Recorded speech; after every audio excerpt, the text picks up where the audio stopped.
Hi there, welcome to Outdoor Gear Chat. We are on episode 44 today. We're talking helmets. Keep a lid on it. Joined as always by Cathy. Hiya. Hi Wayne, I'm Cathy Casey from the Climber Shop in Ambleside and the Joe Brown shops in Snowdonia. And Wayne, it has to be said, we are in the presence of giants today. We have two very special guests from the Petzl sponsored athlete team. Our first guest is a rock climber, winter climber, and dry tooler who's been climbing since she was 7 years old. In 2019, placing first overall at the Mixed Masters Dry Tooling Comp. She's a GB ice climber, ranked first in the UK and placed third twice at the World Youth Ice Climbing Championships. And in 2022, she became the first woman to tick the dry tooling grade of D12, a monumental feat of precision and explosion strength on a pretty much horizontal climb. I would like to introduce Emma Powell. Welcome, Emma. Hi, Cathy, all right? Yeah, great. Now, our second guest has been at the forefront of British sport, trad, and winter climbing for over 20 years, with first ascents across the world from China to Vietnam, Brazil, Mongolia, Iceland, Nepal, and of course, Malham Cove in Yorkshire. His Lake District trad route lexicon graded at E11 7A and is regarded as one of the best and hardest in the UK. So I would also like to introduce Neil Gresham. Welcome. Hello, Cathy. Thanks very much for hosting the event. Oh, no, it's our pleasure. Now, for obvious reasons, swinging ice axes while ascending monster overhangs means a helmet is a pretty critical piece of kit. And that explains why a quick Google search I did of Emma shows you wearing a helmet in almost every image. However, when I searched for you, Neil, there were all sorts of crazy images, like hanging upside down by your toes and conducting interviews while suspended from trees and abseiling with rubber dinghies. But curiously, few wearing a climbing helmet, which leads us very neatly onto the first question is, should you wear a climbing helmet and why or why not? Right. Well, I suppose seeing as I'm the one who's been pictured controversially not wearing them as much, perhaps I should defend former misdemeanors. Okay, well, it's a great discussion point that I come from that era when climbers were just like helmets were not considered to be the thing. You were looking for situations not to wear one rather than to wear one. It's like maybe if you were going alpine climbing and you were guaranteed to have a ton of rubble dumped on your head, or you were going ice climbing and there was bits of ice and debris coming at you from all angles, then maybe you just about like sacrifice your cool and wear one. But any other time you'd be looking to like be tough, and it was all that type of, all those sort of metaphors that surrounded it, which were just completely unhelpful and were not in the interest of safety or best practice. But thankfully we've moved on from that kind of backwater from that era, and nowadays people are taking a much more conscientious, sort of sensible approach to wearing helmets. But it's still a freedom. It's still your choice. And I think this is one of the great things about climbing, because a lot of people do get into climbing, get into the outdoors to be free because they don't want to have rules imposed on them. And I think that's to be applauded. But the more you climb, the more you become aware of some of the sort of the potential risks, and you see potential risks unfolding in situations where you might not have seen them before. I mean, I've already explained the situations where blatantly you'd be completely insane not to wear a helmet, but I think it's the gray areas, the margins, that are more interesting. I mean, for example, most people would say, oh, well, yes, for alpine climbing and winter climbing, but not for sport climbing. It's like, oh, really? Have you ever been sport climbing in the Dolomites? Loose rock comes down, or even places like Kalymnos, where you might think, well, Kalymnos, for those who don't know, it's a Greek island. They've got these big caves that have sort of stalactites in the roof, and these stalactites can come down. And even when you're stood a long way back from the base, someone can be above your head, and you don't necessarily see them. So people have started wearing helmets in those types of cave. But then another situation might be like walking in between the sectors. You think, well, I'm just walking along the footpath here. You know, I'm stood back from the edge of the crag. I'm not in a dangerous position. But like goats can be walking on the scree slope above the crag. And suddenly, like a load of debris could come down and scare the daylights out of a group of climbers, none of whom are wearing, they were maybe wearing helmets 5 minutes ago and they took them off for the hike. So this type of stuff just comes out of the woodwork and comes out of the woodwork the more you climb.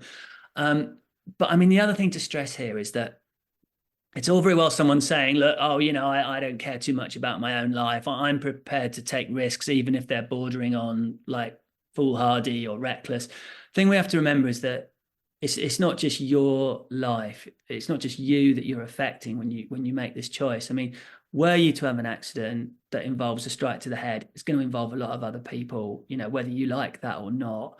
And it could potentially really impact on those people in a very unpleasant way. So, you know, we don't just have to think about ourselves. We have to think about who's around us. I think, yeah, it's a really interesting final point there, Neil, actually, because we interviewed, was it Paul, who'd had the microwave-sized boulder drop on his head when he was climbing, and there was just him and his partner, and they were about 10k away from the nearest help, weren't they? And she had to leave him dangling and go and run and get help and bring it back. So, and he spoke about the importance of safety kit at the right point as well, didn't he? For that, I guess, for that reason. Yeah, fairly harrowing I'm pleased you story. mentioned goats as well, because I've been climbing in Vivian Quarry before and had a cascade of slate come down, and there's two little horns just disappeared over the horizon. Yep. I mean, we can go on to our next question, actually, because we've got kind of three main constructions of climbing helmets, but they're all different. And if you come into any of our shops, you'll see we've got rows of them, tons of them, and it could be pretty confusing if you've made the decision, right, I'm going to go climb, I'm going to take a decision to wear a helmet. Where do I start choosing one? Emma, can you go through some of the different construction types for us? Yeah, so if you're looking at an entry style helmet, most helmets are comprised of the foam insert. So you tend to have three different layers. So you'd have a polystyrene layer, which might just be sat at the top, which is the hardest layer of a helmet, and then a polypropylene, which isn't the easiest to say, a polypropylene layer, which often surrounds the sides, and then you might have a hard outer shell, or you might not have one. But each individual helmet will have different constructions, and that'll depend on if the helmet's a little bit lighter. So for example, I use this Petzl Sirocco helmet with it having no hard outer shell, and the construction of the foam means it's super light. But if, for example, you're going into climbing and you just want sort of more robust, something that's less easy to get dinted, with a hard outer shell, maybe something that's a little bit cheaper, which may be a little bit more heavyweight, but it'll allow you to either go caving or canyoning or do something like that. There's no harnesses such as I'm just speaking from the Petzl side of things, so like the Borio, which I'm most familiar with. So I think it's always good to maybe in the shops and things like that to speak to whoever's there, because they tend to push in the right direction of what level of helmet you want. And then also you have the different sizes as well. So it's always good to try on different sizes with each manufacturer. It'll change depending on what fits best for you. And I think the main thing is, as long as you've got a helmet on your head, it doesn't really matter in my eyes. Yeah, I climb in a Borio now, which is super comfy. But I back in the day, I never actually owned one. But when I sort of started climbing in centres and stuff, definitely had to use one of the original Joe Brown 5-glass helmets. And my God, those were heavy. Yeah. By the end of the day, your neck was just absolutely shredded. But they did the job, and they were ahead of their time. I can still actually smell them. They had their own unique smell, that fiberglassy smell. Yeah. So it's very good that technology's moved on. I thought you said you were wearing a beret for a minute. A beret. Yeah, yes, like one does like to look stylish at the crag. Yeah, exactly. Yeah, definitely a Boreo. Definitely a Boreo. I think I've said before, I'm climbing for you two I'm clueless when it comes to climbing. So that's why I'm keeping my mouth shut for the majority of it. It's fascinating for me to be listening to you. And yeah, Neil, why are there so many different styles of helmet, and why would you use one over another? I think Emma's just mentioned a little bit about that in what she just said there. Okay, well, I mean, without even getting into the nuances of construction, I think if you're going to encourage climbers to change their habits and get involved with helmets, you've got to spoil them a little bit. You've got to pamper them. You just got to give them, even if it's just a case of different colors, the one that matches your climbing pants, or the one that, that fits just right. I mean, I think you just need that broad selection. And I mean, again, we can probably speak more from the stance of Petzl, but they try to discourage. They don't pigeonhole helmets in any particular way in terms of saying, well, this helmet is more for alpine, whereas this helmet's more for rock, or this is more for ice. All the helmets will cover the range of activities, but as Emma sort of suggested, some will be like slightly more geared to a certain type of climbing than others, but Petzl will allow the climber to make that choice rather than forcing that choice upon you. I mean, for example, one climber might insist, oh, this is the one to use in winter, whereas another climber might say, well, no, actually, that's the helmet I use in summer. It's all good. And, these, as I say, these helmets do cross over and they do work in different environments. I mean, we just have that helmet that we love and we want to wear it all the time, whether it's in summer or in winter. For example, for me, that would be the Sirocco, which Emma mentioned. I mean, I'm a bit of a fan of light helmets, and Cathy, of course, you mentioned the Joe Brown helmet. I was in that era as well, and I had one. It was my first climbing helmet, and you never forget wearing it. And so that's why I think ever since I've wanted the lightest possible helmet, and even when I'm going ice climbing, and perhaps a lot of other climbers would use one with a sort of harder outer shell. I just really like the compactness and lightness of the Sirocco. And also when I climbed, for example, when I climbed Lexicon, I wasn't thinking about falling rock. There's no loose rock on the top of that crag. I was just thinking about a helmet that was right for taking an impact from a strike, because potentially if I took a very long fall, caught my foot in the rope, flipped upside down, hit my head against the wall, it was all about the cushioning from hitting my head against the wall I was thinking about, as well, of course, as thinking about like literally saving grams, because the climbing was right at my technical limit, and potentially a couple of grams on my head could have made all the difference. So those were the sort of factors I was weighing up. But like I say, it's a different climber would reach a different conclusion about which helmet to wear when. Cool. And I was just while you were talking, then I was just scrolling through some of the helmets on the Climber Shop website actually, and it leads me into the next question, Emma. So can I use a ski bike water helmet or rope access helmet for climbing? Because I was looking at some of the designs, and there's like similar designs to like cycling helmets as well, I guess in some respects. But what's the difference? A specific climbing helmet. So within climbing and within mountaineering, there are sort of regulations, and not everyone knows about sort of standards and EN standards. But for climbing, there's a specific EN standard, and there's a standard to which helmets are tested against, and they're tested against a blunt force at the top, and then they also do additional testing. So I know for Petzl especially, there's a back and side protection that we go and test against. So for example, we know that climbers don't always get struck in the head by rock, especially if it's like a very well developed crag or anything like that. But there is an incident of if a climber falls off and hits the side of the head, there needs to be enough protection, and there needs to be enough force tested for these helmets. So I know specifically for skiing helmets have to undergo a different EN standard so that the holes aren't big enough for poles to go through, or for different speeds and things. And I know I'm not so much a bike or anything like that. You have things like MIPS, which are coming into biking helmets that are good for momentum. But it's always best to use a helmet which is specifically designed for that sport. And I'd also say if you're using a helmet which has the different standards across the board, they're not always the best specific for that style. I know there are some helmets which are really good for both skiing and climbing, but they're often quite heavy, and they don't have very well air ventilation.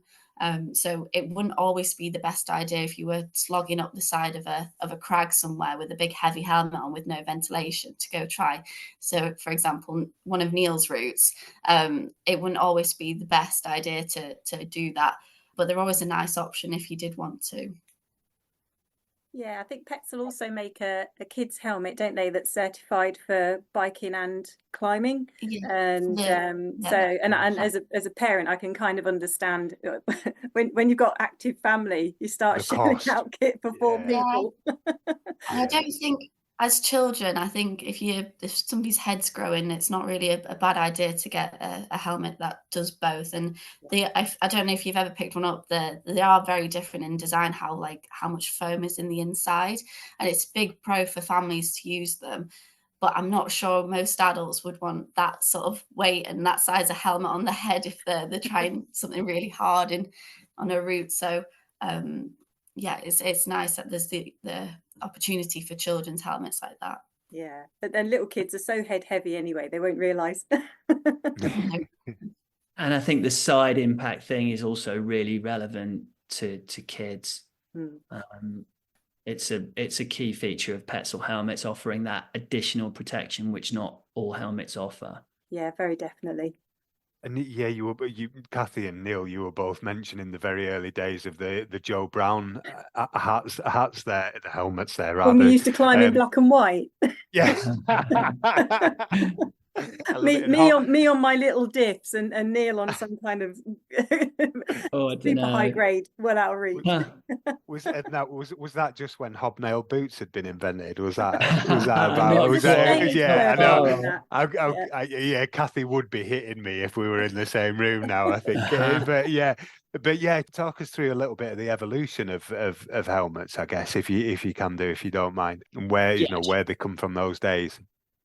Well, sure. I mean, as I said right at the start, in the era of the Joe Brown helmet, or even before, the helmets were just prohibitively heavy, and you were only taking them into kind of alpine winter environments. Climbers were not even wearing them on sea cliffs. I've got photos of me down at Swanage in the 80s as a young teenager not wearing a helmet, and I sort of shudder when I look at them, because you were not looking at wanting to have you would make the decision, I'd rather take the chance and be able to climb in a sort of free air, more unencumbered way than actually protect myself. And it seems crazy talking about it now, but that's what we were saying. And you look at the video Hard Grit and you see all these people pushing themselves against E8s and E9s, and in many cases falling off, flipping upside down, going sideways, and narrowly missing, striking their heads. Not a single person is wearing a helmet in the film Hard Grit.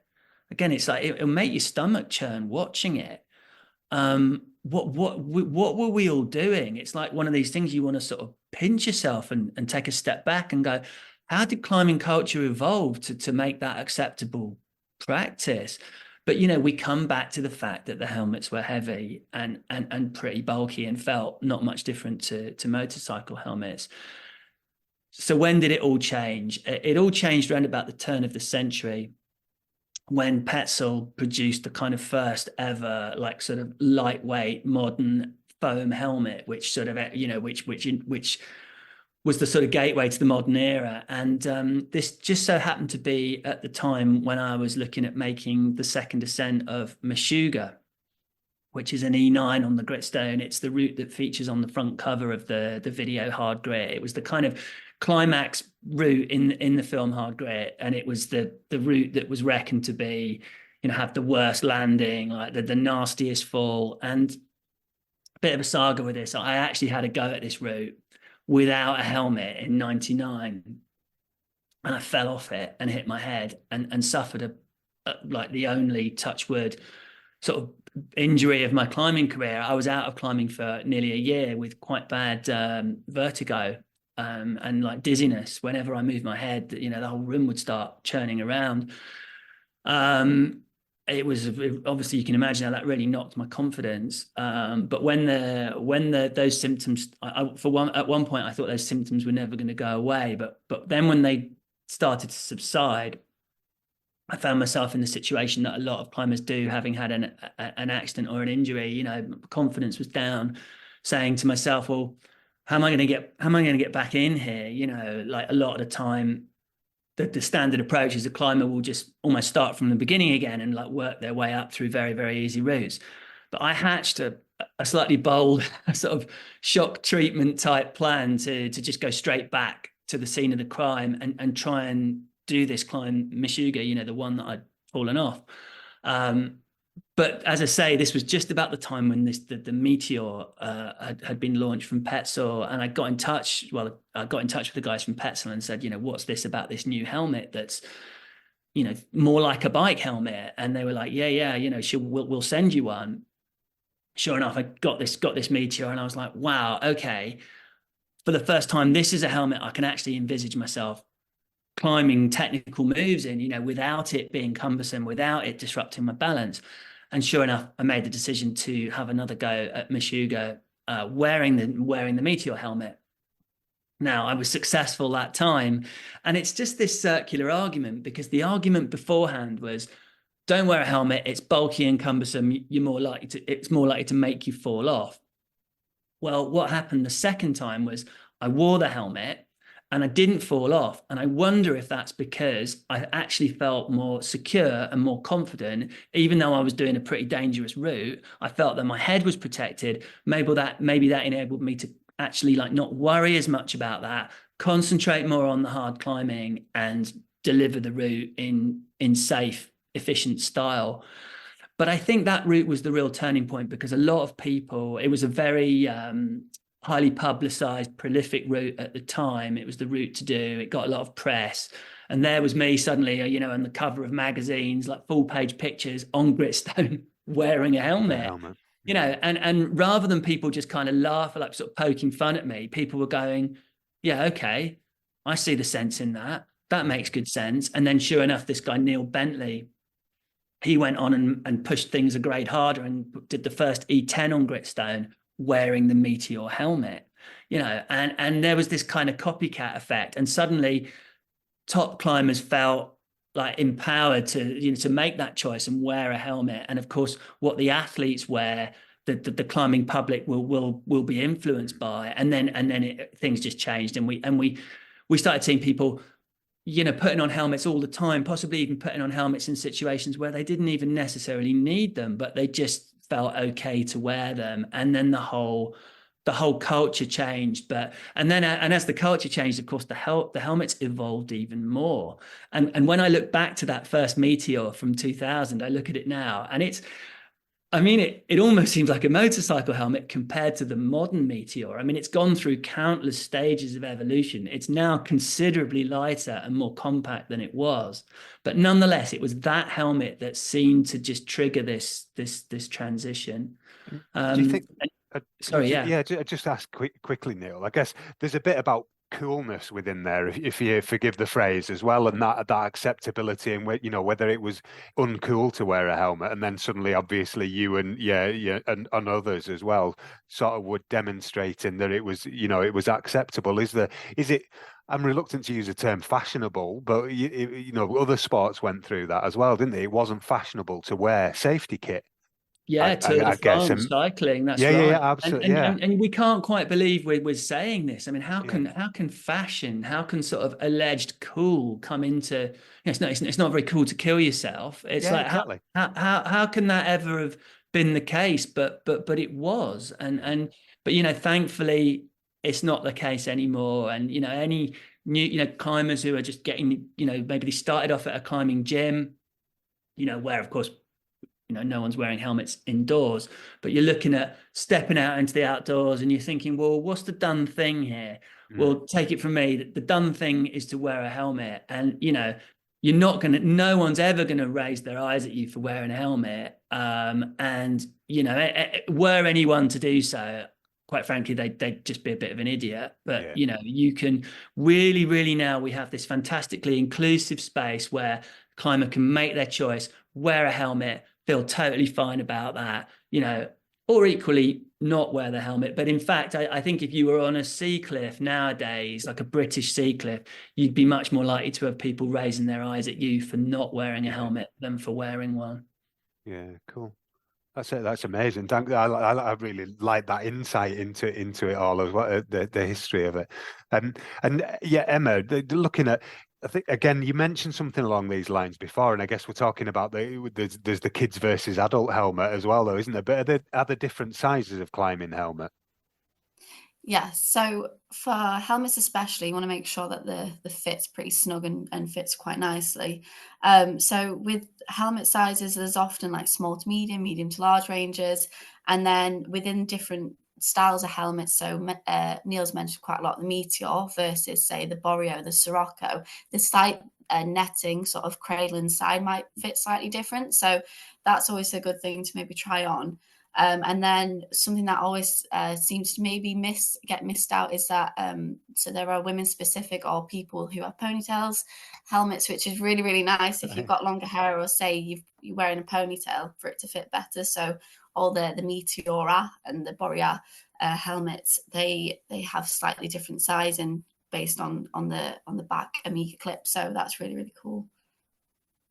Yeah, I like that. That was like a bit of a eureka moment for me when those came out. with the ability to wear a ponytail, particularly if you're wearing if you're winter climbing and you're wearing a hat as well, and you've got like loads of bulk going on. And actually, one thing we say to a lot of climbers that come in, if they're buying their helmet for mountaineering or winter climbing, we tell them to bring their hat in, bring their gloves in, because there's nothing more frustrating than being on a route and the snow's coming in, it's windy, you're hungry, you're trying to work your belay, it's getting dark, you're running out of time. Being able to work your helmet with mittens on if you're using it in the winter is really critical. And if people haven't got mitts, we send them off to the glove wall and tell them to grab some and try them. And with hats as well, because it makes a real difference how that helmet fits on your head. And it's really important to try all of those elements in. And of course, if you're buying your waterproof or you've got an expensive waterproof already, bring that in too, because you need to make sure that fits over the top of your helmet if that's how you want to use it too. Sorry, you've got my cogs turning on all sorts of levels now, all of you. Thank you. So that's why I'm going all quiet and wistful every now and then. And I've the next question's about marking your or customizing your helmet, Neil. And you saw, I like there was a wry smile just then as I said that. And I've worked in heavy engineering before, so I sort of know some of the answers that I'm going to get here. But what can happen if you customize your helmet with stickers and marker pen and so on? Okay, so tread carefully here. I mean, stickers, the official stance is that you should only use the ones that are like sticker packs that are from climbing manufacturers that are approved for helmets, or if you're very confident that the adhesive is water-based. Any random solvent-based adhesives or adhesives that you don't know, what they are, don't put it on your helmet. I mean, would it like sort of seriously like weaken it? You just don't know. But it would certainly void the manufacturer's warranty. So it's best just not to go there. Same with marker pens as well. A solvent-based marker pen could have the same effect. A water-based one would probably wash off. So I'd say go steady with that. So I guess it's going to potentially affect rather the integrity of the helmet, isn't it? Is where that's going to go, I guess. It can actually affect people's perception of you as well. At the risk of oversharing a story from my youth, I saw a work colleague who'd written in marker pen, again this is in the day when we didn't really know about this kind of thing, in marker pen on the front of his helmet, a witty comment which I thought was particularly good because it related to one of my favourite colours. So I thought I would copy him. So I also wrote, "My other one's purple," across the top of my climbing helmet. I was very young at the time. It took a while to understand. It's one of those life lessons that I hope nobody else has to learn. Moving on. Yeah, moving on. It's very rare that I'm speechless, but brilliant. Oh dear me, yeah. What, Emma? Talk about come back to normality but stuff. serious question. Still. Why does my helmet have shelf life? Why do they expire? How can I find out more about that? So with every PPE sort of thing that you have, so helmets and slings and things that contain textiles have a shelf life, and it tends to be 10 years unless it's obviously damaged, and you can check that out yourself. I know Petzl do a PPE checker, so that's a really good thing to have a look at the website. But for degradation of because everything's made of the plastics like the polypropylene and polystyrene, we know that over that amount of time, things like UV, salt water, general wear and tear, after that amount of time, helmets lifespan is about 10 years. So shelf life, if you think things even that are on a shop floor, for example, if they're there for 10 years, they can still be getting the UV degradation happening on it. So general blanket rule is 10 years for all textiles. And the way that you can check this is a lot of manufacturers will have like a sticker on it. And if you're unsure, go to the website of the manufacturer and see how old the piece of PPE is, and see when you need to replace it, or see if it's suitable. Yeah, so we as a retailer are unique in that we have our own PPE policy, which we devised a few years ago. So we do an annual audit of all of our stock, and anything that doesn't fit within the remit is sent back to manufacturer. So there's a correct amount or a proper amount of shelf life on all of the products that we sell to our customers. And where do you find that? He says doing a thing which isn't going to come across on the podcast, but is there it's like a 50p sized stamp on a helmet which will have a code on? Is that right, or am I getting it completely wrong? A sticker, or things like harnesses, there'll be like a little groove where you can either pull a bit of information out of it. If you're unsure, I'd always say go on the website of whatever helmet manufacturer or whatever climbing equipment manufacturer, and it will say where to find it and how to read it. Sometimes it varies how people write the manufacturer dates on it. So it's really, really good to check it and to keep checking your own equipment. So people who have helmets for a very long time often don't know that and won't check it, and then it'll be outside the manufacturer's recommendations for using it. And then I guess you've sort of answered the next question, I think, haven't you, within that? But the last one, I guess, is like a sustainability thing, I suppose, or the environmental, which is a theme within most of the episodes that I do, is can I recycle my helmet? Currently, so far, it's quite difficult to find somewhere to recycle your helmet. I'm not sure if Neil or Cathy know anywhere. I know for myself, the old helmets that I've managed to bash with ice axes too much that need replacing, you can recycle it into planters, or you can do quite funky things with them and just be a little bit creative. But currently, I personally don't know any recycling. But... No, I've searched high and low, and it's because there's so many components and they're all kind of bonded together. There's nowhere that will take them. So I grow cherry tomatoes in ours, and or put beef only plants in and stick them out in the garden. One's upside down. There's a hedgehog house. I'm ever hopeful a hedgehog might come in, but it doesn't seem to like it. It's basically a case of how can you reuse your helmet. There is a Edelrid Zodiac helmet on the market now, and the shell is made from 100% recycled rope fiber from their production facility, and the foam inside is 100% recycled as well. But then that helmet can't go on to be recycled. It's like the end of the circle, unfortunately. But things are progressing, and I'm sure there will be ways coming up. There's some fantastic information actually on the Petzl website about how to inspect your helmet, so that it just gives you really clear guidelines if you're not sure what to look for and when to decide. And it also gives you some very cool photos to show you really obviously, right, if your helmet looks like this, no, don't use it anymore. So that's readily available on the Petzl Sport website, which is easily accessible. Oh. I guess is there anything else that we need to add to the subject? I think we've covered a lot of ground, haven't we? On our list here. Yeah. Is there anything else from you guys? All good from my perspective. That seemed pretty thorough. Yeah, I can't add anything else, I don't think. No, I think we've covered everything there. I mean, we've actually got, if there's any questions that haven't been answered, we do have a buyer's guide to helmets on our website, the joebrownoutdooracademy.com, and that gives a full sort of breakdown of pretty much what we've just described. There's also a wealth of information there, as I say, from link to the Petzl website. If you would like to learn more about Emma and Neil, they both have some very full social media accounts. And I know, Neil, you have your own website with your coaching and nutrition specific information at neilgresham.com.